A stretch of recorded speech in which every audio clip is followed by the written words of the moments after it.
to continue the evidence on the matter of State of Connecticut versus Raul Valle. It is my understanding that the state intends to call a witness who also has an agreement. Is that correct? That is correct, Your Honor. All right. So at this point in time, we would be moving forward with a similar type of canvass that we did yesterday for reasons that were placed on the record yesterday. Okay. Similar reasons. So why don't we go ahead and call that witness? Okay. Thank you.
Please take a step up into the witness box.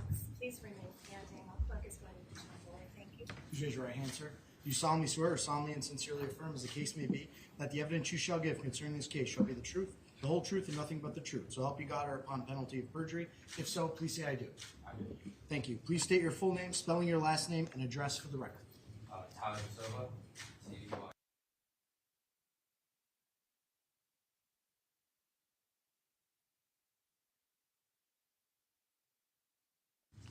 You may be seated. Thank you. Good morning, Tyler. Good morning. I just have to ask you a few questions about the agreement you have with the state of Connecticut, okay? If I may approach the witness, Your Honor. Showing you the mark of the state's exhibit 96 for identification purposes. You recognize state's 96. Yes. What is state's 96? The agreement between the state of Connecticut, me and my attorney. And was this agreement signed by you and your lawyer and your parents on or about December 6th, 2022? Yes, it was. And what is your understanding about your agreement with the state of Connecticut? If I comply with anything you need, I give you a full interview and testimony of fully the truth of what my knowledge what happened that night. You will not prosecute me.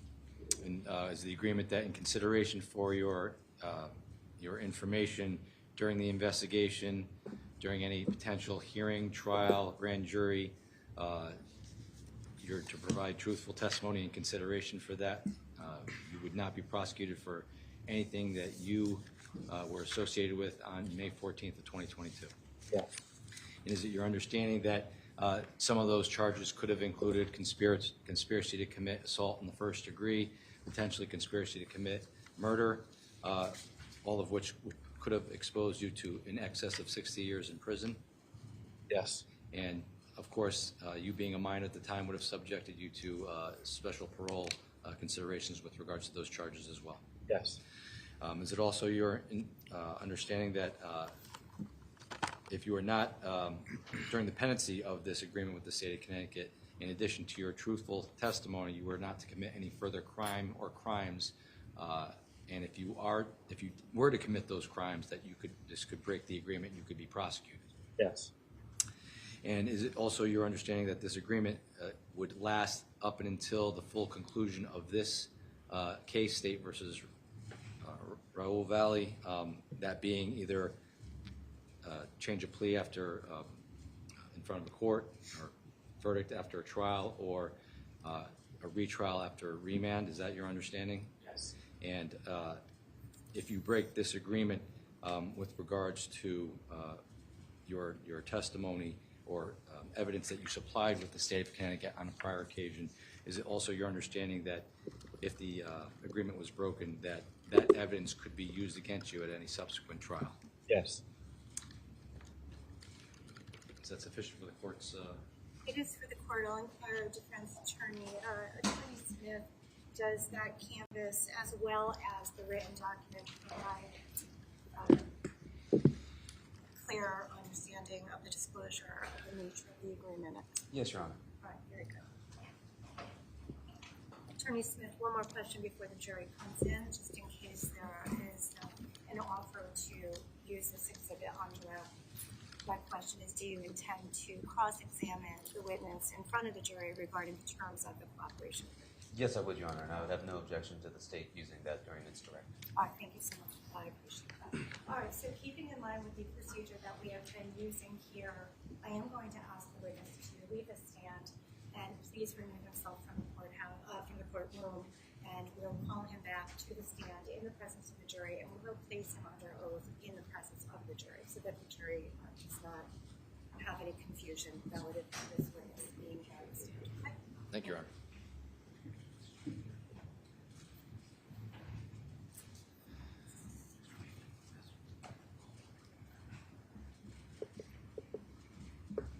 All right, counsel, anything further before we bring the jury in this morning? Nothing from the state, Your Honor. Not from the defense. Anything else? Thank you.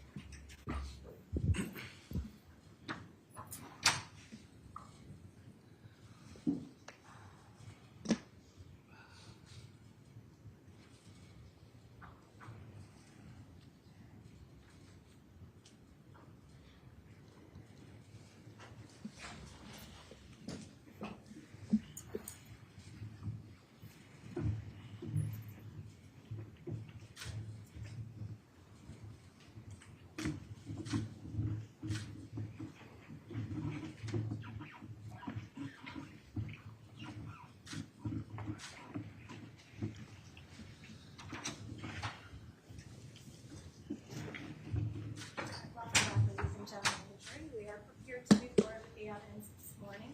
Counsel, please confirm on the record that all jurors are here. The state would stipulate to the presence of the jury. Defense stipulates, Your Honor. Thank you very much. Is the state prepared to call its next witness? We are prepared, Your Honor. The state would call Tyler Desilva to the stand. Thank you.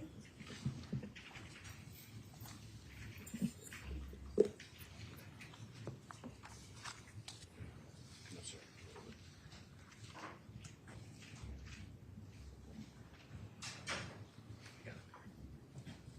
Thank you. Please enter the witness box. Remain standing until this moment placed in adjournment for purposes of your testimony. Thank you. Thank you, Your Honor. Please raise your right hand, sir. Do you solemnly swear or solemnly and sincerely affirm, as the case may be, that the evidence you shall give concerning this case shall be the truth, the whole truth, and nothing but the truth, so help you God, or upon penalty of perjury? If so, please say I do. I do. Thank you. Please state your full name, spelling your last name, and address for the record. Tyler Desilva, Tyler Desilva.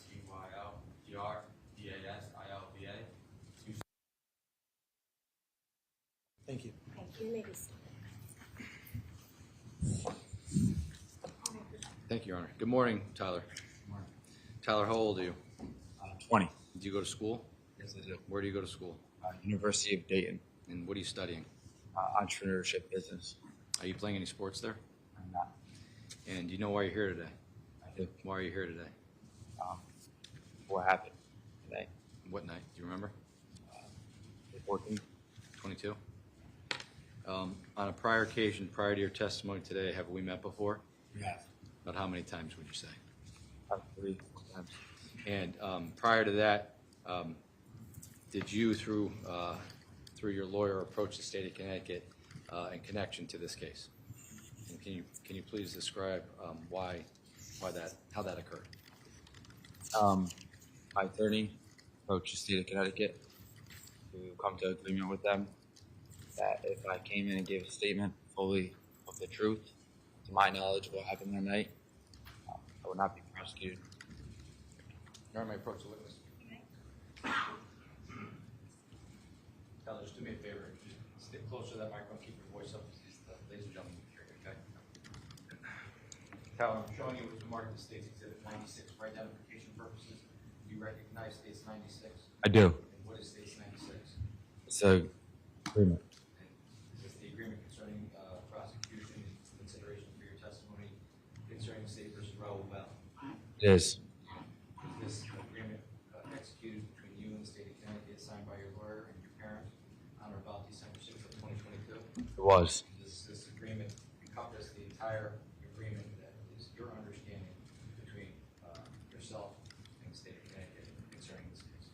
Does. Steve Roth, this is a full exhibit, Your Honor. No objection, Your Honor. Court will accept into evidence states 96 full. Okay. Now, with regards to that cooperation agreement, just so we're clear, what is your understanding of the agreement? My understanding of the agreement is basically I'm going to give my story, what I remember from that night, fully truthfully, and I won't get prosecuted for anything. And potentially, if you don't, if you deviate from what you've told anybody with regards to this case, what could happen? Is your understanding? And could your statements that you have given during the investigation and in addition to your testimony today be used against you if charges were brought against you and you were prosecuted? Yeah. Now, I want to direct your attention, withdrawn.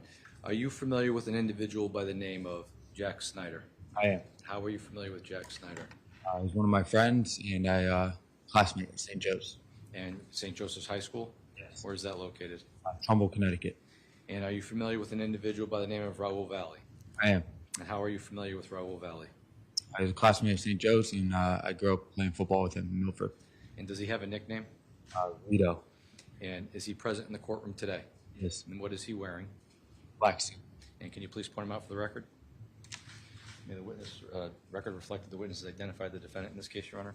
Or will the record to reflect that the witness has identified Mr. Valle. Thank you. Now, directing your attention to May 14th of 2022, how old were you back then? 17. And were you in school? I was. What school were you in? St. Joseph High School. What year were you in St. Joe's? My junior year. And did you play any sports? Played football. And I want to direct your attention to Lazy Brook Road. Prior to going, did you go to Lazy Brook Road that night? Did. Prior to going to Lazy Brook Road that night, where were you? My house. And at some point in time, were you picked up? I was. Who picked you up? Jack Schneider. And when Jack picked you up, what time of day was it? Do you recall? From 7:38. And when you got into Jack's car, did you bring anything with you? 2 bottles of liqueur called Kinky. And what is that? What is Kinky? Just like an alcohol. And you brought that from, where did you bring that from, your house? No, I got it from a liquor store. And when you got into the car, had you already been drinking alcohol at that point in time? I had a couple sips of the Kinky. And when you got into the car, did you drink when you were in the car? Yeah, a little bit. And when you got in the car, did you go right over to Lazy Brook when Jack picked you up? No. Where did you go? I went to Lido's house. And when you went to Lido's house, who did you pick up? Lido, his girlfriend at the time. And who was his girlfriend at the time? Mackenzie Trefcante. And when you were in the car after you picked Lido and the defendant Mackenzie up, was everybody drinking in the car?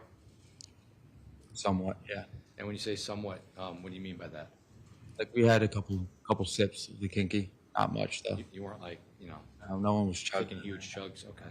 And was Jack drinking at the time? Do you recall? Not that I recall. So you, Mackenzie, and the defendant were drinking. Yes. And after Jack picked up the defendant and Mackenzie, where did you go from Lido's house? Lazy Brook. And when you got to Lazy Brook, what kind of party was that? Your usual high school party. Can you explain what the usual high school party is to the ladies and gentlemen of the jury? Yeah, so it was all St. Joe's kids. You get together, beer pong, drinks, talking, socializing. Just your high school party. So when you got to the party, how many kids would you say were there? Say around 40 people. And alcohol was being consumed? Yes. And when you got there, did you drink alcohol while you were there? I did. Did Jack drink alcohol while he was did. there? Did the defendant drink alcohol while he was there? You did. Mackenzie? She did. Did you see most of your friends drinking alcohol there? Yes, I did. And when you say beer pong, what is beer pong? You take ping pongs, you set up these cups and throw them into the cups. And if you get it in the cup, what happens? Usually you fill them with water so you don't actually drink right out of the cup, but then you take a sip of your beer. But it's a drinking game, right? Yes. At some point in the night, you said you had 2 bottles with you? Did. And did the bottles have a specific color? Yeah, there's one that was pink and one that was blue. And when you were at Lazy Brook, was there an occasion where, withdrawn, when you were at Lazy Brook, was it all people from St. Joseph's High School at that party? That I knew of, yeah. So you were familiar with most of the people there? Yes, I was. At some point in time, did a couple individuals show up that weren't from St. Joseph's High School? Yes. Can you please describe to the ladies and gentlemen of the jury how that happened? One time, 2 individuals came up, said they were invited to the party of the younger son of Maddie Leifer, who was having the party. And basically, she said they couldn't come in because there's way too many people already. And said, can you just tell them to leave? So we went over to them outside and told them to leave, which proceeded to like an altercation. So when you say we, who are you talking about? Me, Jack Schneider, Laurel Valle. And do you recall what you were wearing that night? I was wearing a Ole Miss like baseball jersey. And do you recall what kind of, did you have shorts on, pants on? What did you have on? I believe I had short. I don't. You don't recall? That's okay. Do you recall what the defendant was wearing? I was wearing an Ole Miss t-shirt. What color? Blue. And at some point in time, you talked to the 2 individuals that were at the party. Yeah. What, if anything, did you observe? Withdrawn. What kind of things were you saying to them when they came in? We told them they couldn't come in. They argued with us, saying they were invited by Austin. We said it doesn't matter if his sister doesn't want you here. Proceeded to more of an argument. We were kind of exchanging words, saying, "Get out of here, fuck you guys." And then eventually, Jackson and I actually went over and took their beer. And it got a little more heated. He was like, "I'm not leaving until you give me my beer." I'm like, "No, you're not giving it back." And it led to a fight So where did the fight take place? on the driveway. And do you recall, who was involved in the fight just before it started? Like who was there? Tell us the scene. Who's where? So Jack Schneider was facing one of the Shelton kids, almost squaring up. The defendant, Lito, was almost like kind of behind him to the side of him. And I was like behind Jack Schneider. And do you recall did the fight at some point start? Yes. How do you recall the fight starting? What I recalled was Jack Schneider threw a punch at the kid, and then they began to fight. The defendant came from the side and sucker punched him, and then he ended up almost like falling down into a corner, and I actually came in and threw a couple punches myself. Where then, when I was standing over him and it began to be broken up, the defendant was wearing a motorcycle helmet, and he, all fierce, like headbutted him down. Did he headbutt him more than once? I only saw one time.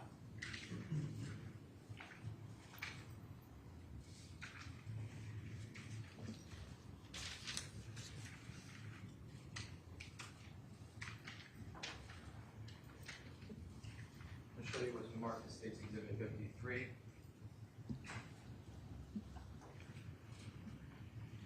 You recognize State's 53? Yes. What is this a picture of? Jack Schneider in the red, Lito in the blue with the helmet on, and he has the Kinky bottle in his hand. So the helmet that he has on in this picture, is that the same helmet that you saw him headbutt the Shelton kid with that night? Yes. That blue Kinky bottle that he has in his hand, is that one of the bottles that you brought that night? Yes. Now,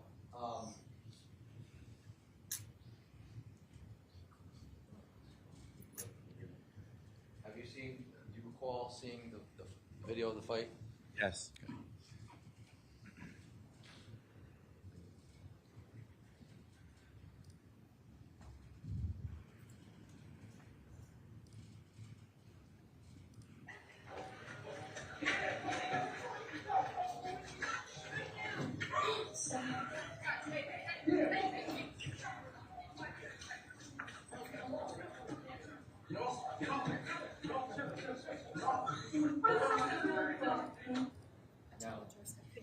Defendant speaks and a number of. I'm sorry, yes, Your Honor. This was State's Exhibit 58. Thank you.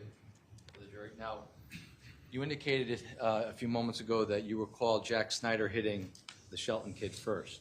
Yeah. In that video, does that refresh your recollection as to actually how the fight started? I mean, in that video, I see the defendant hitting him first. But that's not how you remember it? No, it's not. Now, at some point, how long would you say this fight lasted for? In my head, probably 15, 16 seconds.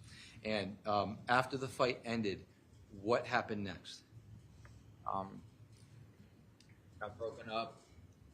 He kind of got up. His nose was bleeding a little bit. Words got exchanged, but then they evidently just left. They walked down the hill. Now, that fight that happened at Lazy Brook, for all intents and purposes, would you characterize that fight as you, Jack, and the defendant on the one Shelton kid? Yes. And do you recall whether or not the Shelton kid had any weapons on him at the party that night? You're not. Now, after the fight ended, at some point in time, did the party continue a little bit? It did. For about how long would you say? 30, 45 minutes. And then at some point in time, did the party end? It did. Why did the party end? The mother came down, shut it off, basically told everyone to get out of the house. And did you, in fact, leave Lazy Brook Road after that? We did. And how did you leave Lazy Brook Road? So when we were told to leave, like everyone else, we all went down into the road. There's a lot of cars there for people that were there, so everyone was kind of in the cars hanging out. We actually looked to go to another party. There's nothing else going on. And we were thinking about driving somewhere to figure out what we were going to do until a group chat started. Okay. Now, did the group chat that you just mentioned, did that start before or after you got in the car? If you can recall. Let's say after. Okay. Now, did you get in the car at some point? I did. Whose car did you get in? Jack Schneider's. Show you State's Exhibit 30. Is that Jack Snyder's car? It is. And when you got in Jack Snyder's car, where did you get in the car? The passenger seat. The front passenger seat? Did anybody else get in the car with you? Yeah. Who? The defendant, Lito, Mackenzie, Will Singlewald, Dimitri, and Keenan Frazier. And who was driving? Jack was. So there were 7 of you in the car? Yes. Do you recall where the defendant was sitting when he was initially in the car from Lazy Brook? What I recall is he was sitting behind the driver's seat. Okay. And do you recall who else was in the back seat? Mackenzie, Will, and Keenan And where was Dimitri seated? in the trunk. In the trunk area? Okay. Now, at some point in time when you're in the car, group chat starts. What kind of group chat is this? Did it have a name? Not that I remembered what the name was, but it was kind of just a group chat of a bunch of Shelton kids and St. Joe's kids all intertwined. And were you added to the group chat? Is that how you found out? And she was added, yes. Okay. And when you say a bunch of St. Joe's kids were in the group chat, who from St. Joe's was in the group chat? Names that I can name would be Anthony Greco, Riley Jordan, Ryan DeMarco. Me, myself was added eventually. Jack Schneider was added. Leo was added. The defendant was in the group chat? And when you left Lazy Brook, where were you guys headed at that point? We were heading to Trumbull High School. And why were you going to Trumbull High School? Basically, it was like almost like a meeting point where we could figure out what we were going to do. Like if we were deciding to go to another party or, I don't know. So you mentioned this group chat. At what point were you added to the group chat? Were you added to the group chat before or after you got to Trumbull High School? Before, like on the way. And were you able to view what was being said in the group chat? Yes. Now, without telling us what was said, what was the overall tone of the group chat when you were on the way to Trumbull High School? Aggressive, violent, almost like people looking to pick fights. And did you say anything in the group chat? I did not. At some point in time when you got to Trumbull High School, was there anything in the group chat said about meeting up at Trumbull High School? Not that I knew of. Okay. Do you recall whether or not the defendant said anything in the group chat about meeting up at Trumbull High School at that I don't know.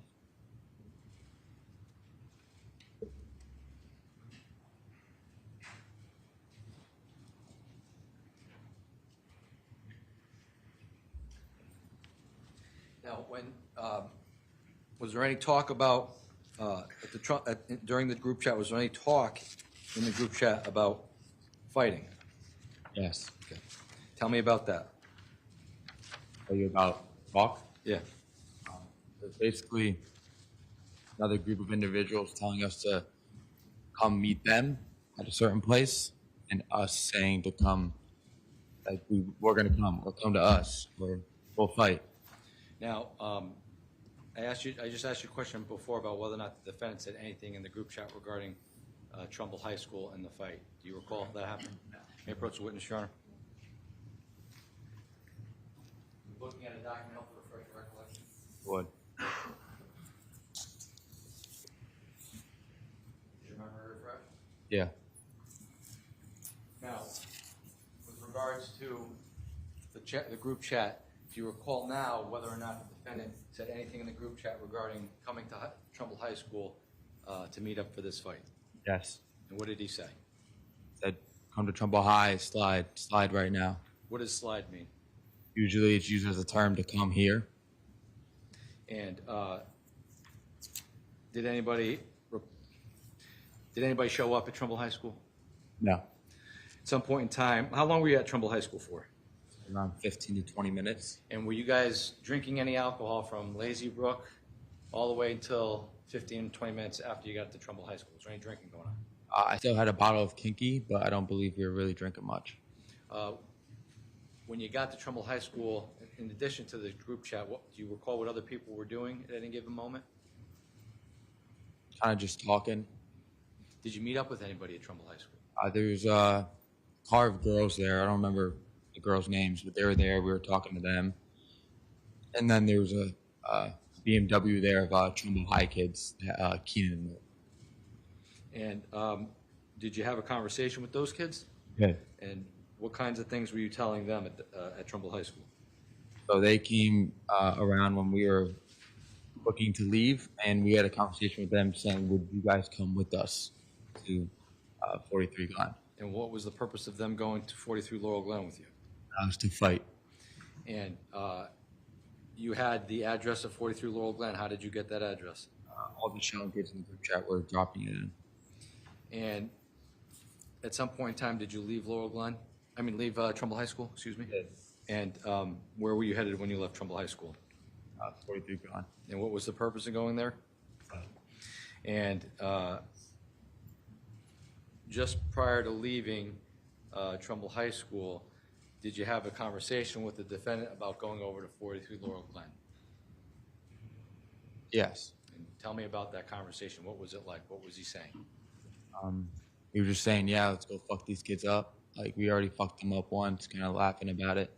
I was agreeing, yeah, let's go fight these people. So, so you left Trumbull High School, and you drove over to 43 Laurel Glen. Were you intoxicated at this point? What were you like? You were drinking alcohol. What were you like? I would say I have like that warm feeling in my body. I wouldn't say I was too intoxicated, but I definitely had alcohol in my system. Did you think you had beer muscles or anything like that? A little bit. Now, at some point, did you arrive at Laurel Glen? We did. And when you arrived at Laurel Glen, do you recall the State's Exhibit 1 behind you? Can you tell us if you can recall how you got to Laurel Glen? There's a pointer right in front of you if you want to use the pointer. What I recall is, It's right to the, yeah. I recall basically, my memory is kind of like almost coming down here and like making a turn right here, stopping right in front of the house. So when you say you stopped in front of the house, I show you State's Exhibit 49.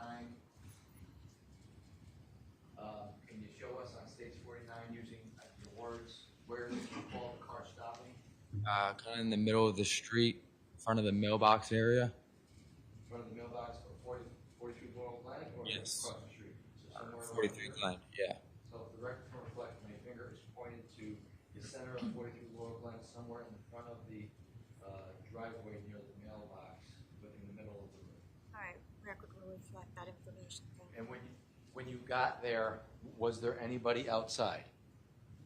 There was a couple of kids hanging up in the back like yard, but no one like really outside yet. At some point in time, did kids come outside? Yes.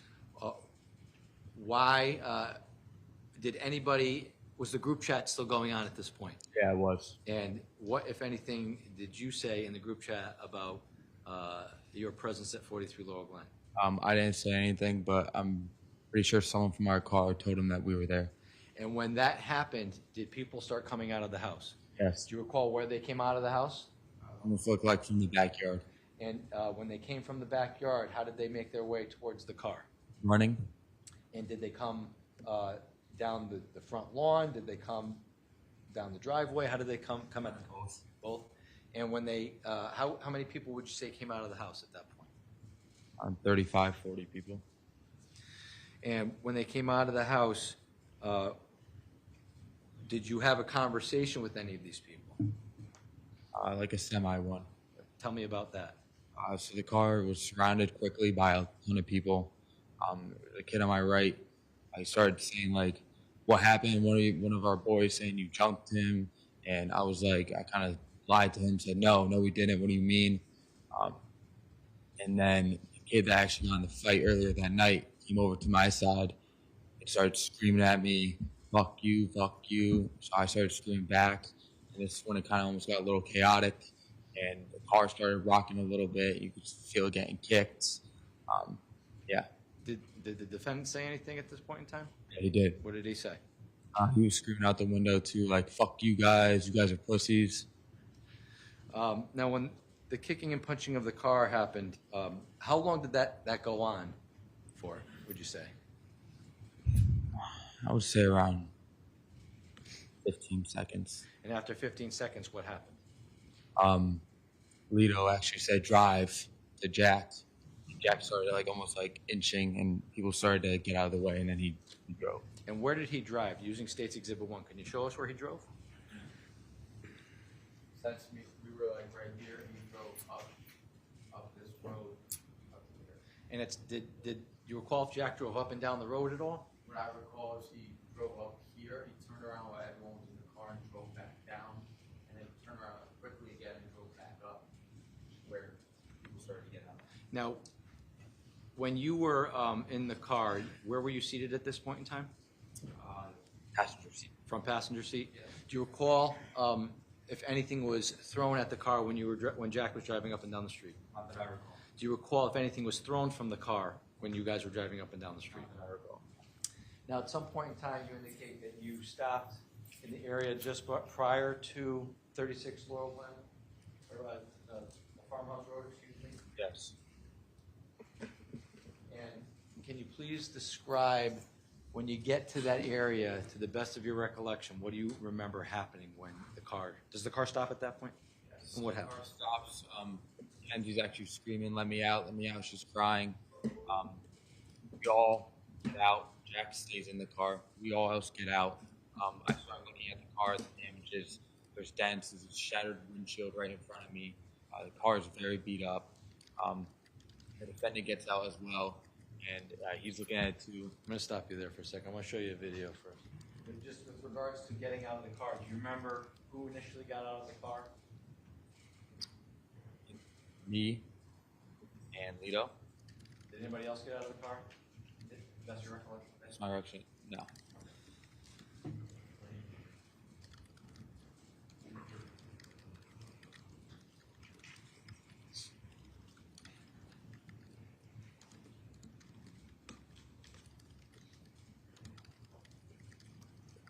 But this person getting out of the car, to the right there, in the front seat, who's that? That's me. That's you. I'm going to point again. This person right here, do you know who that is outside the car? I do not. If you see a person, look on your mind, you see a person in between these two posts here? Yes. Do you know who that is? I believe that's Kenzie. That's Mackenzie? And Mackenzie, who's it, Mackenzie who? Happy try. How do you know her? I've seen it. School there? School class. So is this the point, are you describing in your testimony, this is the point where you remember getting out down the street near Farmhouse Lane? Yes. Now, when you get out down the street near Farmhouse Lane, do you recall if anybody from the other party comes down and talks to you guys or comes at you guys? I do not recall. Okay. Go ahead.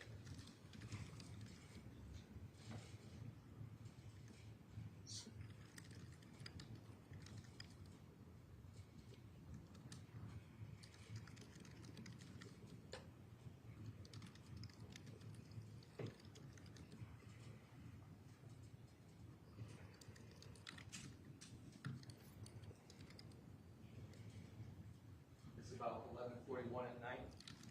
Yeah. Say it's 44.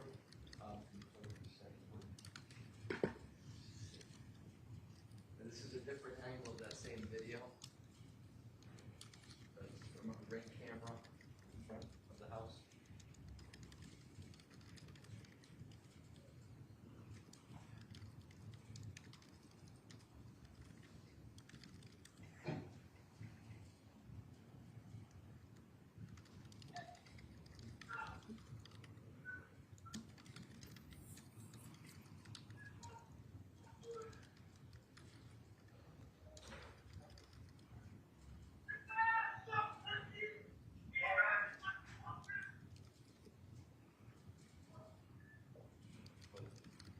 Do you recall this happening with that on May 14th, 2022? No. Well, you're clearly standing on the side of the road here, right? Yes. But you don't recall them coming down?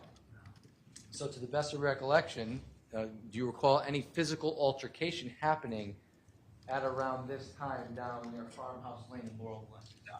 Do you recall anybody with any weapons on them at this point in time? No. Okay. So at some point in time, actually, can you play the rest of it?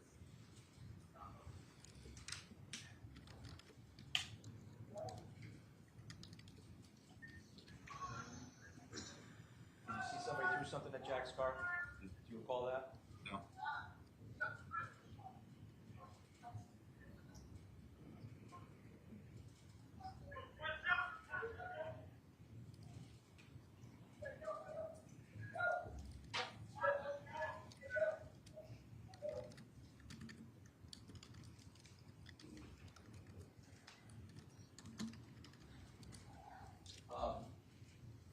So you said you got out of the car, you were looking at the car, you were looking at the damage of the car. Tell the ladies and gentlemen of the jury about that. What were you guys doing? What you recall about looking at the damage to Jack's car? Yeah. So basically, what I recall of that is when I got out and I was looking at the car, I kind of saw it all, and especially with the cracked windshield, I already knew it was there because it was in front of me. And going around, seeing the bumpers kicked in, dents everywhere, I was pretty like how the fuck can they do this? Like this is going to be very expensive for Jack himself, right? And then the defendant was with me while looking at it, and his demeanor was more, "Fuck these kids! Like you really gonna let them do you like this?" And not to say yes, I was upset as well, but I just like basically came to a conclusion with Jack. I asked him, "Yo, bring me back down there. Let me go talk." Now, when you said that the defendant was saying, you know, you're going to let them do you like that, how was his demeanor? How was he acting? Angry? Was he more angry than anybody else? I was sad. And now you indicated that you wanted to go back down there. Yes. Why did you want to go back down to 43 Laurel Glen? My cousin and their family know the Riches themselves. They actually are over by them on that street. Not that street, but street over. So I knew the Riches. I knew Tyler Rich. I also know a lot of Shelton kids too. So I thought I could talk to them. I didn't think I had a problem with them. So when you were down at the corner of Laurel Glen and Farmhouse Road, did anybody else besides you, the defendant, and Jack get out of the car? Do you recall? I think everyone else got out too. So Will, Dimitri, Keenan, and Mackenzie. Yeah. Do you recall at that point in time, you said Mackenzie was upset? Yes. Do you know whether or not anybody wanted to get a ride out of there at that point? Not that I knew. Do you know whether, well, let me ask you this. At that point in time, could you have left the area and gone home? Could have, yeah. Could you have called the police at that point about the damage to Jack's car? Could have. But you didn't. Did not. At that point in time, if Jack didn't want to drive you home, could you have called somebody for a ride? Yes. When you were down there and the defendant was acting aggressively and indicating, Jack, you're going to let them do you like this, tell me, did anything else happen during that interaction with you, Jack, and the defendant? Outside of the car, it was more exactly what you said. It was aggressive, anger from the defendant. Not to say, yes, I was upset as well, and so was Jack. When I mentioned to Jack, let me go down and talk to him, I know these kids better than any of you guys. We began to get back in the car. And when you got back into the car, who was getting into the car? Lito got into the front passenger seat before me, and I was going around the car to get into the back. And when you were getting into the car, what, if anything, was said when you were getting into the car? I heard the defendant say, Jack, give me the knife. And did you see a knife that night? I did not. Did you see Jack hand the defendant the knife? I did not. And when you were getting back into the car, did you have a knife on you? I did not. And do you know whether or not the defendant knows anybody at the Rich household? I did not. Do you know why the defendant was getting in the car at that point in time? Not really. And at some point, did you back down to 43 Laurel Glenn? Did, yeah. Tell me about that. Where did you? What happened when you were driving down? So we drove straight back down. Like right when we get in that car, and I explained that point where I heard the defendant ask for a knife. That was very synced to me getting in and us driving down. And when we drove down, I got out of the car and walked straight up. Where did you get out of the car? If you could show me the states 49. I got out right here. I got out right in front of the mailbox almost. Okay, so if I'm pointing in states 49, Jack pulled the car up somewhere in this area in front of the mailbox, Yeah, right around that area. facing Adams, Yes. and you got out of the car, and you walked up where? I walked up right a little past the grass, but then onto the pavement. Not to where? Pavement. Driveway. States 5, maybe up this area here. Yes. When you get out of the car, did you notice anybody with you? So when I got out of the car, I thought it was just going to be me. And then I noticed Lito was on my right hand side of me. And when you saw Lito on your right-hand side, what did you think to yourself at that point? I just kind of thought, what is he doing? There's no one he knows here. It's not a smart idea for him to be coming up. Why wouldn't it be a smart idea? It's because no one knows him, right? Me being me and knowing people, I thought maybe I could talk to Tyler Rich and it wouldn't be a big thing. But seeing him coming up to the right side and having both of us walking up just would not be something that would be smart. And why wouldn't it be smart? And he was really angry before. I don't think he was looking to talk peacefully like I was to talk to Tyler Rich about the damages. He didn't know Tyler Rich, so what is he going to talk about? And with regards to going back there and the defendant getting out, did you think that it was going to end well? No. Why? Like I said, he was upset. He was angry. He was showing it way more. He wasn't looking. I feel like he wasn't looking for anything peaceful. Did you, at that point in time when you got out of the car, did you notice if the defendant had any weapons on him at that I point? did not. What was the lighting out like that night? It was dark. Could you see in front of you though? Yes. It wasn't pitch black. Was there some ambient light coming from the house? Yes. Jack's lights were on in his car. That Yeah. light kind of helped out. Was there anybody outside at that point in time when you started walking up initially? Not really. And when you were walking up the house, what if anything happened as you were walking up? When I was walking up, no one was really around, and then Someone said they're back, like screamed it out almost, and I was greeted by a large individual straight into my face in the first 3 seconds, who got really close up to me, started screaming, yelling at me, "What the fuck you doing back? What are you doing here?" And I was like, "Yo, I'm trying to talk to Tyler Rich." And then while that was going on, Tyler Rich came to the right side of me, and I was like, "Yo, Tyler," and then he just screamed at me, "Get the fuck off my property before I fuck you up." So you were walking up, Tyler Rich was somewhere to your right, and he was telling you to get off his property. And when that was happening, where was the defendant at this point? Do you remember? It's like 8 feet to the right of me. Like, so from maybe from here at me to maybe the wood banister there, or the jury A little said bit farther, but yeah. further. Okay. And could you see what the defendant was doing at that point in time? He had a group of kids almost like kind of surrounding him as well, and he was screaming back at them. He was screaming at them. What kinds of things was he screaming? I couldn't hear. Did it look like he was acting peacefully? No. Did it look like he was trying to calm the situation? No. Did it look like he was acting aggressively? Yeah. And at some point in time, tell me what happens next. So right when Tyler Rich came to my face and screamed that into me, I knew this is not going to go the way I thought it was going to go. More kids kept funneling out, got louder, more chaotic. They started screaming at me. I started screaming back. And I'm looking over at Lito because he had a lot of people around him. And I see him get punched. And I almost like took a step forward, and I got hit from the back of my head and almost fell forwards into a group like of people.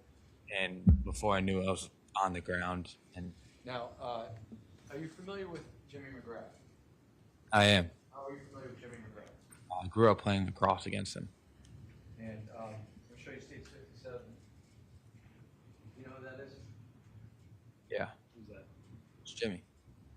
Now, do you recall seeing Jimmy during this initial part? Was he in the? No. Now, you say that you got hit and you fell, Yeah. and when you fell, do you recall what was going on when you fell? It was so chaotic that it was almost like I just felt stuff coming from all different sides of me, getting like kicked, punched. Kind of was just face down, so I don't really recall what was going on around me. How long would you say the fight lasted for? Do you recall? I would say like 10, 15 seconds. And when the fight started, do you recall seeing where the defendant went?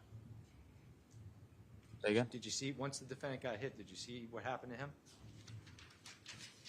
No. Now, you said you didn't see Jimmy during that initial part of the fight. Did you see him involved in the fight, in the initial part of the fight? Now, at some point in time when you're on the ground, you said 10 to 15 seconds. What happens next that you remember? What I remember is being on the ground, kind of like getting kicked, getting punched, whatever. Then almost getting pushed, like, so my body would get, like, almost let go. And, like I glide into, like, the street. Yeah, when I get out of it. So we're looking at States Exhibit 4. Can you tell us in Stage 4 where you recall getting pushed out to the street? I remember, like, being over by that first far red bush. Like, that's over there, I believe, where I was getting beat up, and then I come out, straight out in front of it. Okay, so the record can reflect, Your Honor, we're looking at the red bush to the left, which appears to be next to the blue pickup truck, and then the witness has indicated that he was pushed out towards the street where the curb area is. Court will allow the record to reflect that information. Thank you. And when you you said you got pushed out into the street? Well, it almost felt like they let go of me. Okay. So And when you are out into the street, what, if anything, do you recall doing at that point in time? I, like, stumble out into the street, and I turn around, and there's just a big wall of kids screaming, like, very chaotic. Were the wall of kids that were screaming, were they coming after you at that point? No. Were you going after them at that point? Did you have a weapon on you at that point? No. Did you were screaming back at them? I was, yeah. They were screaming at you? Yes. Was the fight over at that point? My knowledge, yes. And how long would you say the fight was over? How long did that screaming go on? Like five seconds. And after that 5 seconds, what do you remember doing? After that 5 seconds while I was screaming at them, almost like a screaming match, I looked to my left and I saw the car Jack Schneider was driving, almost driving away. I'm going to play a video for you. Do you recall watching the video in connection to this case? Yes.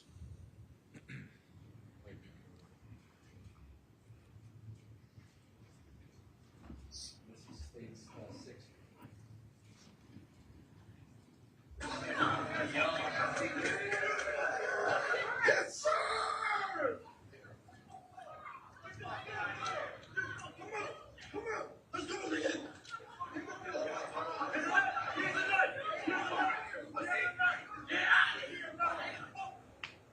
Now, do you recall seeing that?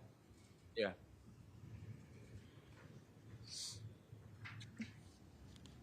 I'm going to show you state 62. Do you know who that is in state 62? I do. Who is that? Defendant? State 63. You know who this individual is on the ground with the shirt pulled up? I do. Who is that? That's me.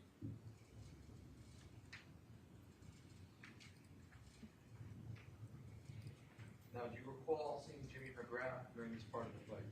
I do not. State 68. This person that's here with the jeans on, with the shirt kind of pulled up, going towards, looks like they're going towards the street. Do you know who that is? I do. Who is that? That's me. And this individual to your left, do you know who that is? I do. Who is that? Defendant? And lastly, state 69. Do you know who this individual is at the street? That's me. You recall seeing Jimmy McGrath at all during this time? No. You recall seeing him involved in any of the fights during this time? I do not. Now, you indicated that you look to your left and you see the car driving away. Yeah. Tell me about that. I mean, I'm screaming at these kids, are screaming at me. Nothing's really occurring, but I don't know what's going to happen next. I turn to my left, and my ride, Jack Schneider, is driving away. I almost went to like that flight mode of like, what the fuck? And I just right away just ran at the car, screaming stop. And did you get in the car? I did. Where did you get in the car? The back seat. The back seat on the passenger side or the driver's side? And was the defendant in the car? Was. Where was he seated? Seated in the right passenger seat, front. And when you got in the car, what, if anything, did you say to Jack or the defendant when you got in the car? I was angry. I just started screaming at them. What kind of thing were you saying? I was like, fuck you guys. Just let me get my ass beat. Like, no one's going to help me out. You're also about to just leave me, drive away. At some point, and now when you're saying this, are you just seated in the car or are you? I'm like kind of head down, like in distraught. Like my head was booming. The adrenaline was rushing through my body. Like I wasn't. At some point in time, tell us about where the car goes, if you can recall. Yeah, so what I recall is, I mean, the car is going fast. We take this left turn, and we're going fast through. And the defendant goes, stop, stop, stop. And like, Jack slams on the brakes where I almost, like, because my head was down, I almost smashed into the front seat with my head. And I'm, like, still screaming. I'm not thinking anything of, like, stop, stop, stop. And I'm still screaming. I, like, look up, and I see the defendant entering back into the car. And did you know why the defendant got out of the car? I did not. And when the defendant got back into the car, what if anything, did you hear him say next? He said, go, go, go. And do you recall the path the car took after the defendant said, go, go, go?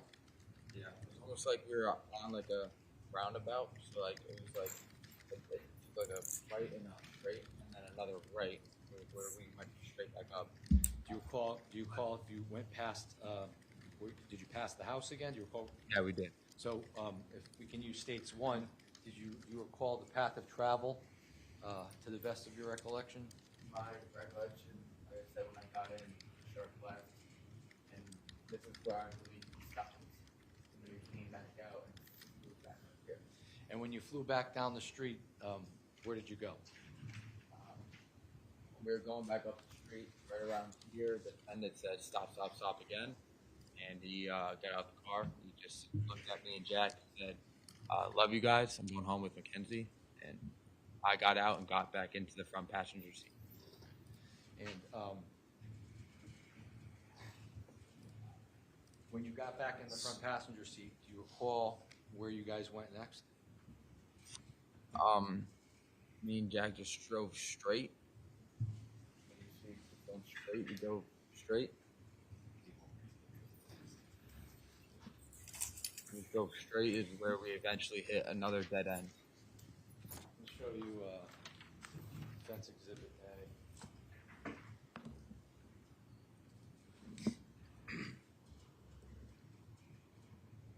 This is a very large overhead shot of the entire area. It's Defense A. Are you talking about hitting the dead end all the way at the end of Laurel Glenn?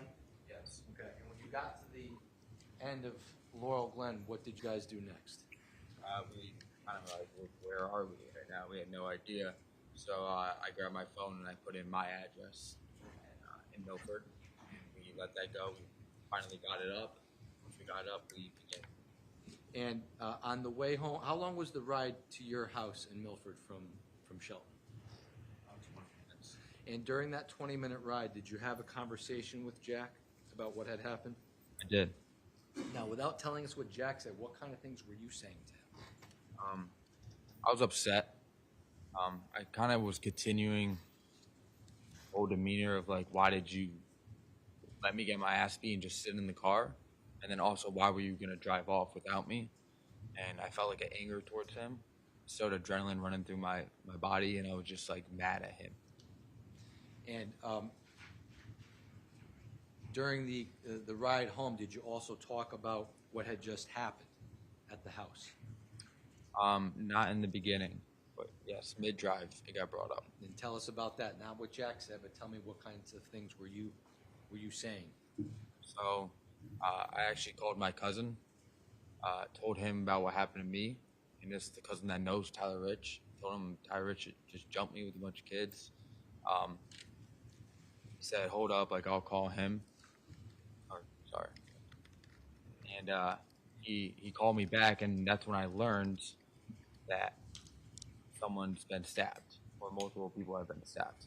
And when you had learned that multiple people had been stabbed, did you understand the gravity of the situation at that point? Not really. I didn't know the severity of it. He didn't know the severity of it. I didn't learn it. I knew that can't be good. It's crazy because I had no idea what the hell happened. I just got my ass beat. I didn't know someone was stabbing people. So I didn't know the severity of it. And it basically just led me to ask, because I did hear it.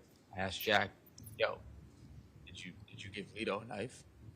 And based on that conversation, not what Jack said, but what was your reply to what Jack said? So Lito killed those kids, or stabbed those kids. And at some point in time, did you get back to your house at Seaview? Yeah. In Milford? And did you have a conversation with anybody when you got back to the house? Yeah, my cousin followed us. Who's your cousin? Owen. And at that point in time, did you understand the severity of the situation? This is where I learned more of the severity. I learned that there was a kid that might not make it. And prior to learning the severity of the situation, did you and Jack, when you were talking, did you have,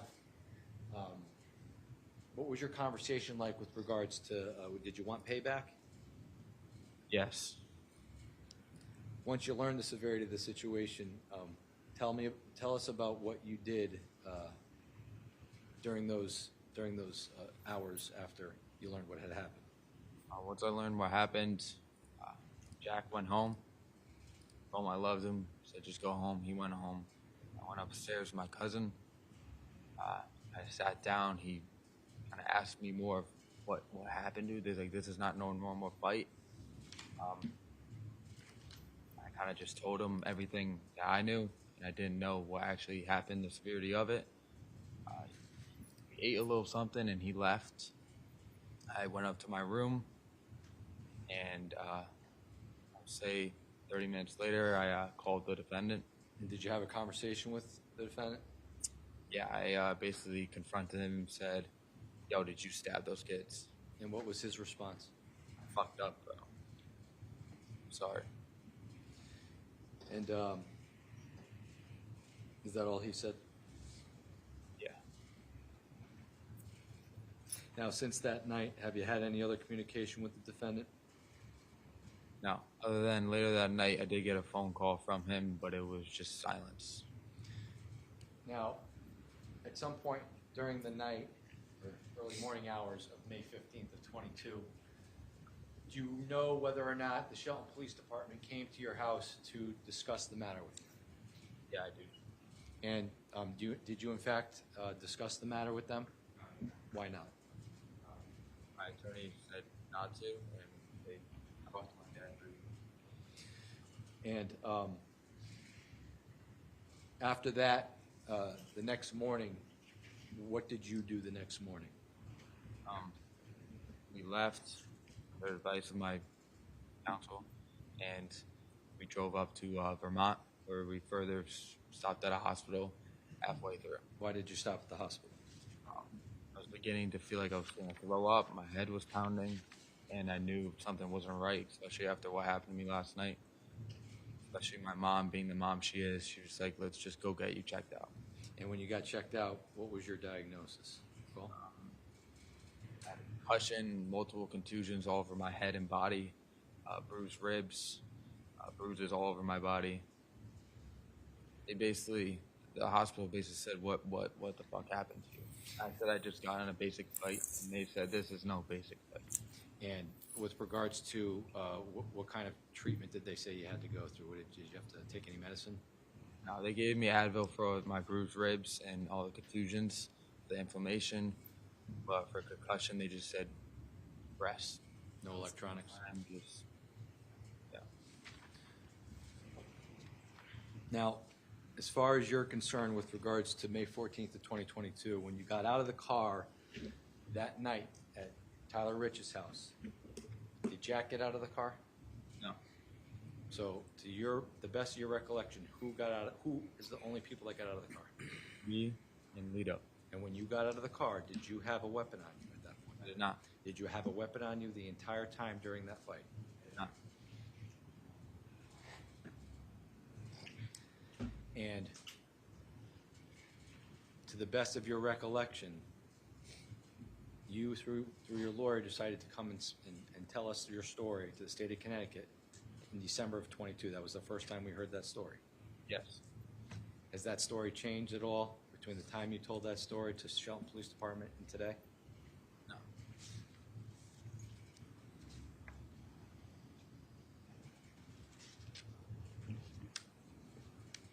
Looking back on it, did you have to go back to the house on 43 Laurel Glenn that night of May 14th of 22? No. Could have left? Should have left. No further questions.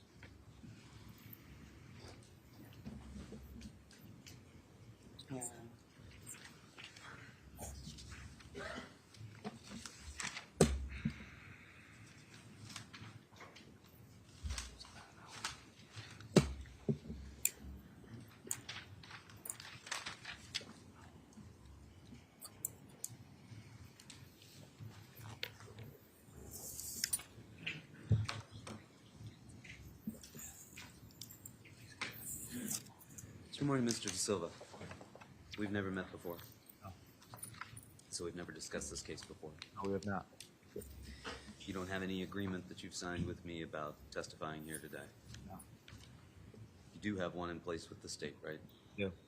And you didn't talk to anybody or give them this version of the story until you got that in place, correct? Correct. You wanted immunity from anything that you had done that night, right? Correct. Before you would tell anybody what you say happened that night. Correct. And that immunity covers criminal activity or investigation of a homicide, right? Correct. You understand that to be murder, correct? And that includes the assaults of Thomas Connery, correct? Correct. Ryan Hines, correct? Faison Teal, correct? Correct. And you understand that you have exposure if you were going to be prosecuted and convicted of those crimes, right? Yes. Sorry, you just have to say yes or no when I ask a question because the court reporter has to get it, okay? It's also loud, as you probably noticed, so you got to compete with that a little bit. So you can keep your voice up and just make sure you answer Sure. audibly. And you understand that if you were tried and convicted for crimes of accessory to murder, conspiracy to commit murder, conspiracy to commit assault, that those crimes carry in excess of 100 years in jail, right? Yes, I understand that, but with my age, I would have had that ability for parole. Oh, you know about your ability for parole? Something about it. Well, what do you know about it? So I was told that since I was underage, there's ability for parole. Ability for parole. We told you would get parole? No, What's 60% of 120? not good at math. No. What would 50% of 120 be? Objection as to relevance. How long? 60. So 60% of 120 would be more than 60, right? A lot of time, right? Yeah, A lifetime, right? I would say In jail. yes. In fact, for you at the time, you were only 17 years old. That's correct. Even 60 years would be more than 3 lifetimes to you at that point, right? That's correct. Sounds like forever to you, doesn't it? It does. You don't want to spend forever in jail, do you? Honestly, no. No, you want immunity, right? Correct. Without it, you're not telling us anything, right? Correct.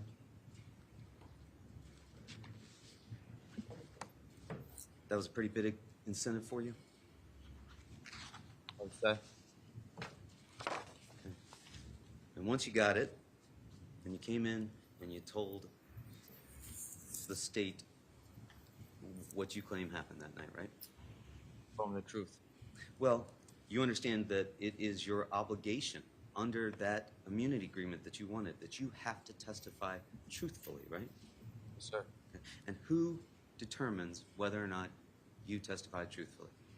I would say myself. It's my knowledge, and then to determine if I'm telling the truth would be the state of Connecticut. That's right. The people sitting at this table, right? I'd say yeah.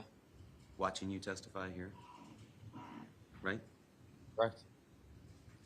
And you did give a statement in this case, correct? Did. And prior to coming in here and testify, were you allowed to review that statement?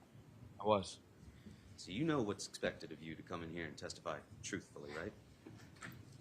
Yes. And you said any deviation would equal prosecution, right? That's correct. So even if you wanted to, even if you had a change of heart and said, you know, some of that stuff I told him wasn't true, if you said that on this stand, do you think that this immunity agreement would still protect you? It wouldn't. Feeling a lot of pressure today, I bet. Just nervous. That's not the same as feeling pressure. I would say could be, but it depends. So that evening started off at a party that you'd been invited to over at 5 Lazy Brook, right? That's correct. And that was a St. Joe's party, right? That's correct. You didn't expect to see anybody there but St. Joe's kids, is that fair to say? Usually how it goes, yeah. And when you got there, you said there were as many as 40 people there, right? Yeah. Did you see Austin Lifer there? I did. And what was he doing? Drinking, very, very intoxicated. In fact, so intoxicated he was throwing up. Yeah. Did you see Madigan Lifer there?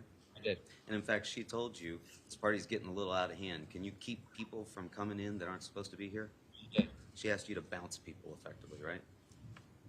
Not directly, but along those lines. Keep people out. And some folks showed up that you didn't know, right? Mhm. You never met Ryan Hines before in your life.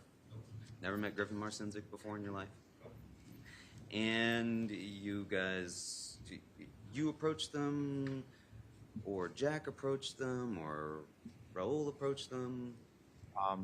My recollection, we kind of found them waiting in the garage area. Waiting in the garage area? What were they doing? They're going to come in. Okay. And then you approach these kids, or Jack approaches these kids? I don't recall who went up first, but eventually it was all three of us approaching them. Okay. And at some point, Jack grabs one of the kids' case of beer, right? That's correct.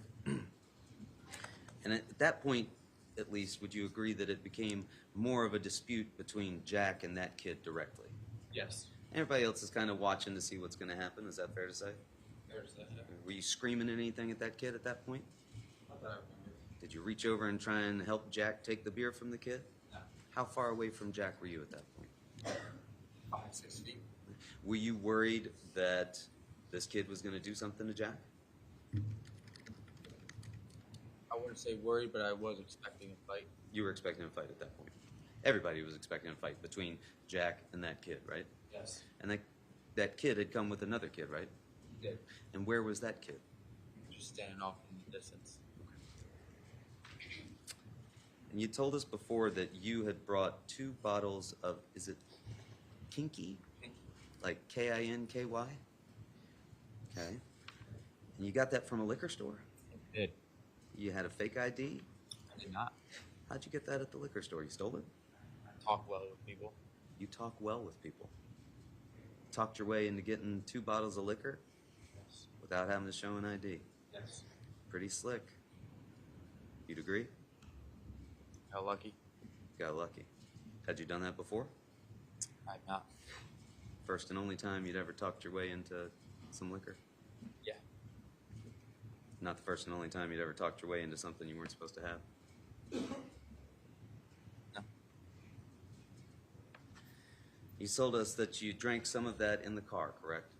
Yes. And that was on the way to go pick up Mr. Valle It was. from his house. Yeah. He didn't come out with any liquor, right? Did not. He didn't come out with any weapons, did he? Did not. He came out with his girlfriend, Mackenzie Traficante. Correct. They hopped in the car with you guys and you went over to 5 Lazy Brook, right? Correct. No talk in the car of anything violent, fighting going on, anything like that? No. Just, Basketball, I'm sorry. Just socializing. Just basketball group chat hadn't started yet, right? No. And then you described what you've called a usual high school party happening at 5 Lazy Brook. Correct. And we saw the photograph. That was you, or that was Jack and Raul at that party, correct? Yeah. And did you see he had something around his neck, a pillow of some sort? Neck pillow. Neck pillow? What was that about? I don't know. He's trying to be funny. Okay. Was that fairly consistent with who Mr. Valle was, trying to be funny? Yeah. And there was beer pong going on? Correct. But it was actually water pong? Is that what you were telling us? Well, usually nowadays, the way beer pong works is they fill up the cups with water. You have to refill them with beer, and you just take sips of your beer while you play. So as not to waste beer. Yeah, that and, I mean, so you're not chugging half a cup of beer every time you get a cup. Gotcha. Evolution of the beer pong game. I would say. And you said that there were words exchanged in an argument between Mr. Schneider and Mr. Hines, right? What? They squared off, right? Your recollection was that Mr. Schneider was the one who threw the first punch, right? That's what I remembered, yeah. But then you watch the video and you say you can see that Mr. Valle throws what you described as a sucker punch, right? Yes. Mr. Hines and Mr. Schneider, you would agree, they were sort of squaring off and moving around, trying to get position on one another. They were, yes. People in that crowd that were watching, which you were one of, you didn't know which way they were going to go, right?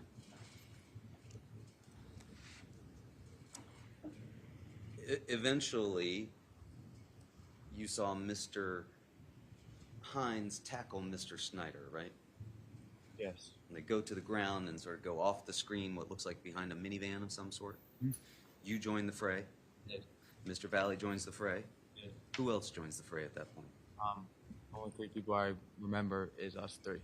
You would agree, however, after watching the video, there were more people that joined the fray, right? Some girls come over. Yes. Yes. Some other people come over, it appears. What it looks like. Did somebody pull you off, or did you stand up on your own? I standed up on my own. Okay. Did you ever see Mr. Valle take that motorcycle helmet off? No. Did you see him swing it at anybody? People were struggling to get people off in that video, right? That was a simple fight. It was kind of a quick fight. Was, yes. You said folks got up, separated, right? Yeah. The two kids who had come that you were trying to keep out, they left. They did leave, yeah. And you said then the party went on for another 30 to 45 minutes? They did, yes. Okay. What was going on during that 30 to 45 minutes? Just more of the same typical partying? Socializing. No talk about let's go get into a fight, anything like that? And then you said Mama Lifer came and shut it down, right? She did. Told everybody to get out of there. Yeah. You left Lazy Brook Road trying to figure out what to do with that. Is that fair to say? Trying to look for another party. Were you trying to look for these kids that had just come that you just kicked out of the fight? Was Jack, who had just sort of been getting the worst of that end of the fight, was he angry and wanted to go find those kids?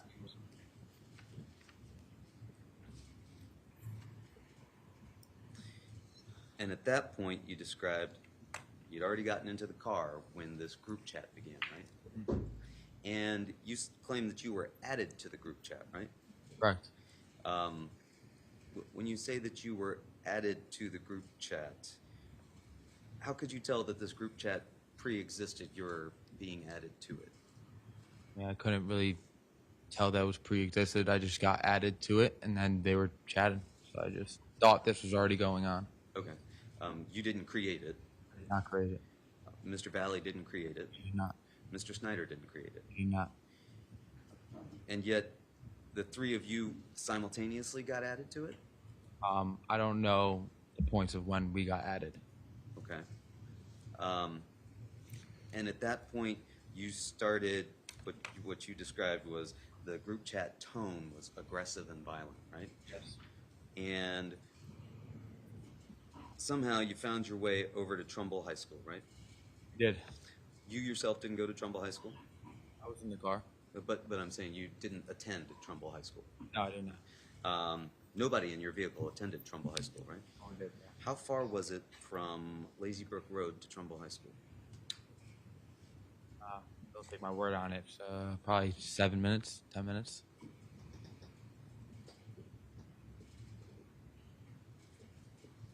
You weren't going to Trumbull High School looking for the kids from 5 Lazy Brook, right? Not at the time. How many people were on that group chat other than yourself, Mr. Valle, and Mr. Schneider?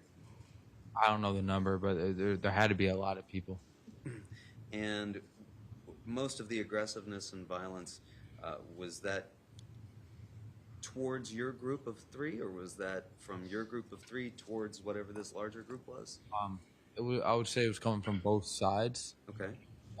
There was more St. Joe's kids in the group chat that were being probably the most aggressive Okay. with those Shelton kids than us 3. So there were other St. Joe's kids on there in addition to the 3 of you. Yes. And you're saying that those other St. Joe's kids were being more aggressive than the 3 of you? I would say. Had those other St. Joe's kids been involved at 5 Lazy Brook? No.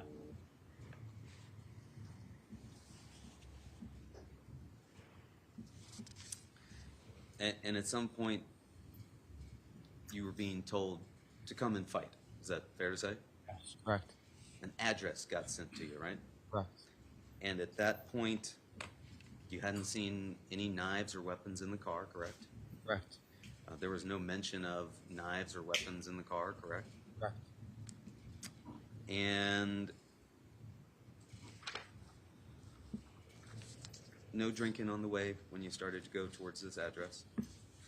I still had one of the Kinky bottles, but my recollection, I believe we weren't drinking. And at Trumbull High School, there were 2 other cars there, right? Oh, yeah. One car of girls and a white BMW with 2 guys in it, right? Yes. And those 2 guys attended Trumbull High School, you told us, and they were friends of Keenan Frasix. They were, yeah. You didn't know them. I did not.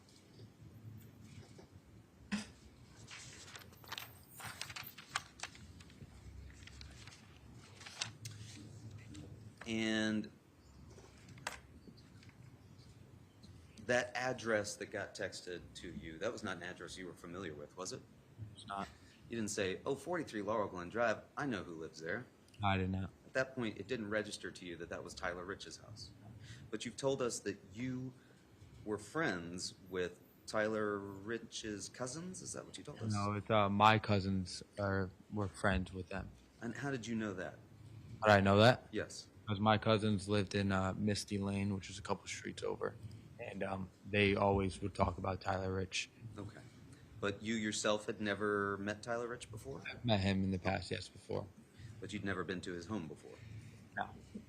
That you can recall? That I could recall. No, I have not. And you said that there was a conversation about going to 43 Laurel Glenn Drive with Mr. Valle, and you told us, he said, yeah, let's go. We fucked them up once already. Do you remember telling us that? Yeah. You never told the cops that when you spoke to them before, did you? Believe not. No, that's the first time any of us are ever hearing that, right? Yeah. That's a deviation from what you said before. Are you worried about telling the state something different? No, because my truth and my memory. No, and in fact, it's worse than anything you've told them before, right? I wouldn't say so. Well, you never before told them that Mr. Valle told you, yeah, let's go, we fucked him up once already. Would you agree that that is worse than what you told them before? Yeah, I guess so. Yeah. Is it like that?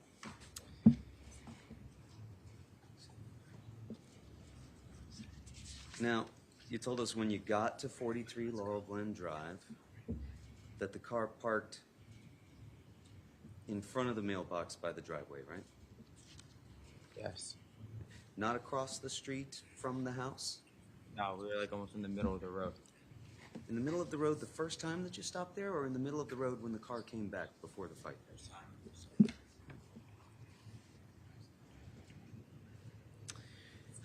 And then you said you think someone from the car texted that you were there. Is it possible that Mr. Schneider honked the horn? Could have, yeah. But somehow, what went from what you claim was nobody being outside in the yard at first, right? People came running from the house, right? Correct. And you told us 35 to 40 people, right? Yeah. Spilling down the driveway, right? Right? Sorry, she can't pick up a head nod. Coming down through the yard as well, right? Huh? Pouring out of the house, is that fair to say? Yes. And they were coming straight at the car, right? Correct. There's 7 of you in the car. Correct. There's 35 to 40 of them coming at you. Correct. What were you thinking at that point? Oh, shit. You were scared. This was a dumb idea. Yes? Yes. Did Mackenzie Trafficante indicate to you in any way that she thought going over to 43 LGD, Laurel Glen Drive, that she was expecting to get into a fight? Objection as to what Mackenzie says. The question was, did she indicate by any way? I'll just be clear and instruct the witness, and don't tell us what Mackenzie said, if anything. But I'll allow you to answer overall. Not that I recall. Did Demetrius Arfanos indicate in any way through his demeanor that he thought he was going over being taken to 43 Laurel Glen Drive to get into a fight? Yes. He did. Yes. From his I demeanor. believe Dimitri and Keenan and Will were coming with us to fight.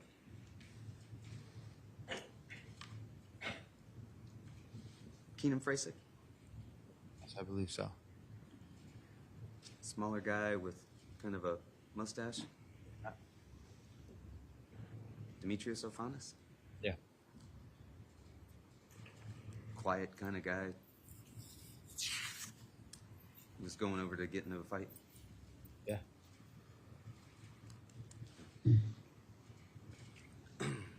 You said that you thought maybe kids were hanging outside in the backyard. Yeah. Could you see the backyard? No, just that's where they came out of. Okay. And these kids were running at the car, I would say so. and they surrounded the car quickly. Very quickly. Kids on the driver's side, All sides.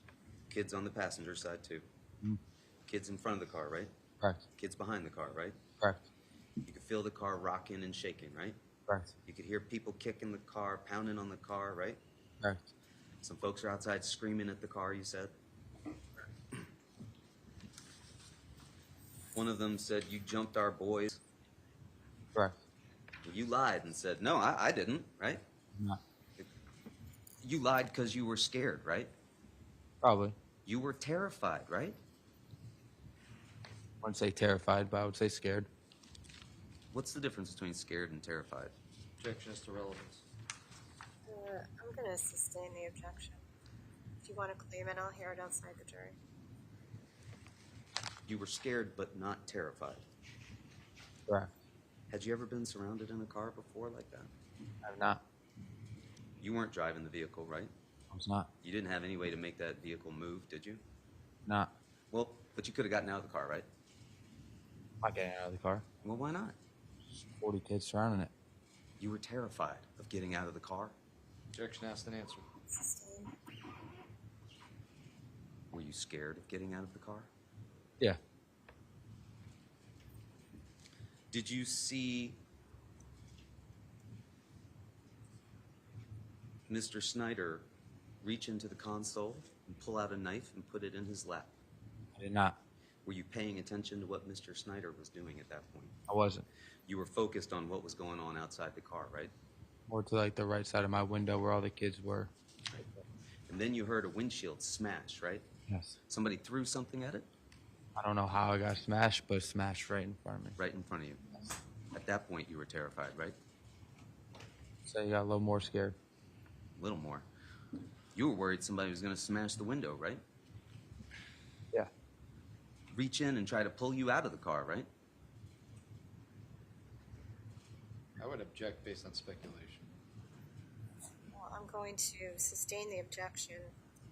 If you want to rephrase the question. You were scared that somebody could break that window, were you not? After seeing what happened to the windshield, I would say yes.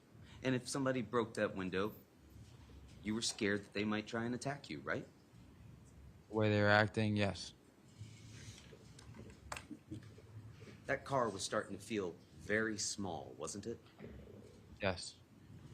You didn't feel like you had any way out of that situation that you found yourself in, did you? Yeah.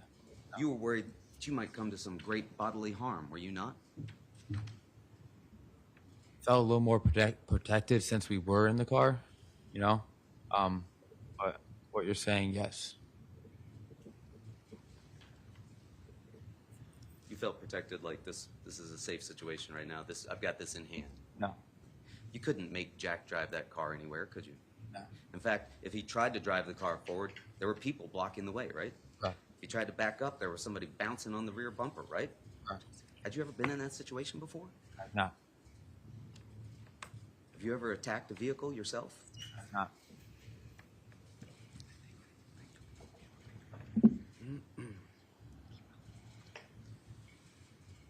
And people in the car, their demeanor led you to believe that they were scared as well, did it not? Yes, it did. Everybody in that car was terrified at that moment, were they not? Yes.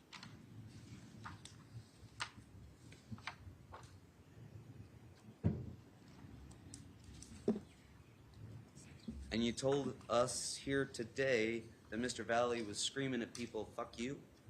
Yeah. You never said that to the cops before, did you? I believe I did. When you talked to him on December 6th, that's what you told him? I believe I did. And you told us you thought that lasted for 15 seconds? Yeah. Did it feel like it only lasted 15 seconds when it was going on? Objection asked and answered. Overruled. Felt longer just because of the chaos, you know, because of what's going on. So if you're looking for a number of it, I would say, yeah, if I felt 20, 25 seconds. 20 or 25 seconds was all? Yeah, if you phrase it in that certain way.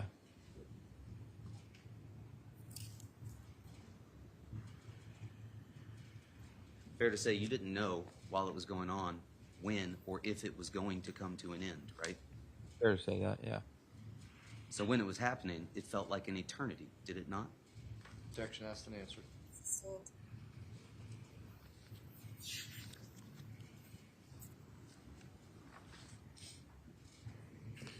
And then you said, Mr. Valle was saying drive, right? You say drive, yeah. He wanted to get out of there, right? And Jack somehow pulls the car out and gets it down the street. Slowly started to almost drive, and people Spread out of the way. Saw an opening, car spuds through. Goes down to the end of the street. Drives up and down, back and forth a few times, right? He did. Throwing things out the windows. Not that I remember. And we watched a video here, State's Exhibit number 44, from in front of that house where you said later folks got out of the car. We didn't see the car going back and forth, up and down, right? Not that I know of. But what we did see was some people getting out of the vehicle, right? Yes. And then the vehicle pulls ahead and moves on. Yes. And you identified those 3 people that got out of the vehicle as Mackenzie Trafficante, correct? Yes. Yourself, Yes. and Mr. Valle, right? Correct. And then you didn't remember what we saw on the video, and you would agree that the vehicle was chased by kids coming from the Shelton party, right? Yes. Correct. You didn't remember this, you told us, but you saw on the video that those people were throwing things at the vehicle, correct? Correct. And you heard people screaming things at the vehicle, correct? Correct. And you saw those people running at what you've told us now is yourself and Mr. Valle, correct? Correct. And then you saw in that video the vehicle pulls ahead and leaves you there with those kids from Shelton High, right? Correct. And where did the vehicle go when it pulled off and left you there? I don't know. You had no idea where that vehicle went, right? Do you remember being scared at that point? I do not remember being scared at that point.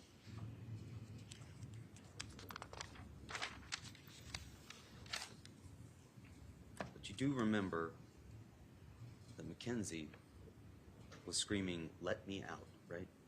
I do.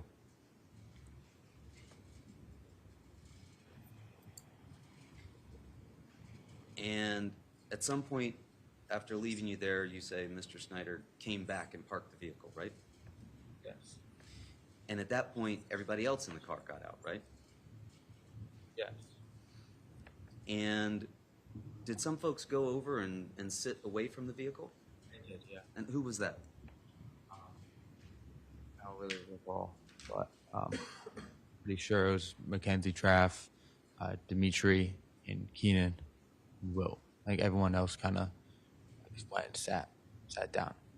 And that left just the 3 of you, Mr. Schneider, Mr. Valle, and yourself, around the vehicle? Yes.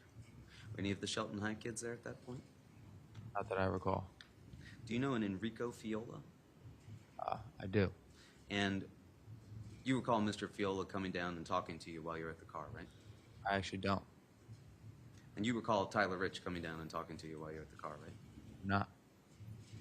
You don't recall any of those Shelton High kids coming down while the 3 of you were at the car inspecting it for damage, right? Not. Because it never happened, right? Objection. Sustained. And so you're inspecting the car, you said, and you see that it's damaged, right? I do. So now you're looking at the vehicle and seeing what happened to it while moments before you were trapped inside that car, right? Correct. And you can see that the windshield has in fact been smashed, right? Correct. You told us there was damage to the car all over it, right? Yes. And your thought was, this is a lot of damage. This is going to cost a lot of money for Jack Schneider, right? Agreed. Because it was Jack Snyder's car, right? Was. Not your car. Not Mr. Valle's car. Nope. But you said that Mr. Valle was the angriest of anybody? It seemed like it through his demeanor and his words. And he was angrier than Jack Schneider about the car. I mean, Jack was angry. I was angry. But it was like almost like he was more angry, at least more vocal about it than us.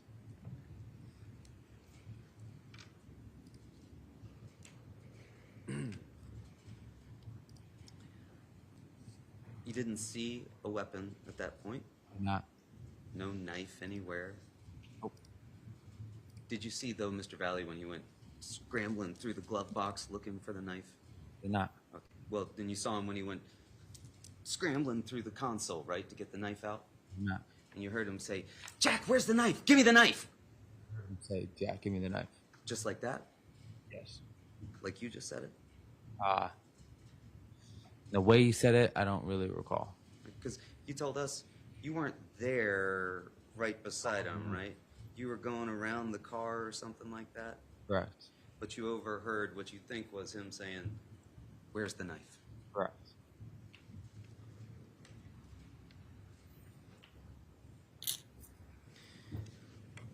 And you got back in the car and got into the back passenger seat, Yes. and Mr. Valle got into the front of the car. Correct. And you told us before that you've known Mr. Valle from growing up in Milford, right? Correct. How old were you when you first met Mr. Valle? I don't remember the age. I was young, but it was about third grade football. Third grade football? You guys have been close ever since, right? We got close around fifth grade.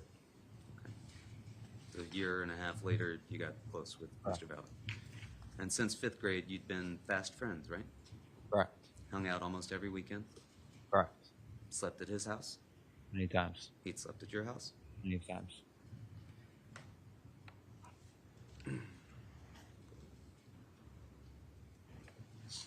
You felt like he had your back. Objection as to what he felt the defendant thought. Sustained.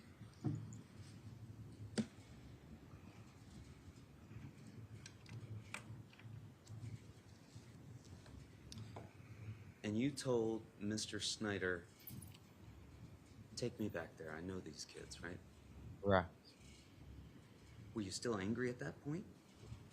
I was upset for Jack's car, but me being angry didn't do anything. Okay. And you said, "Take me back. I want to make peace. I know these kids."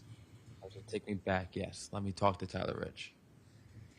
Your Honor, are we going to take the morning break? I just looked. We are. Is this a good place I to think this might be a stop? good spot. All right, thank you. So at this point, ladies and gentlemen of the jury, I'm going to go ahead and give you your 15-minute morning recess.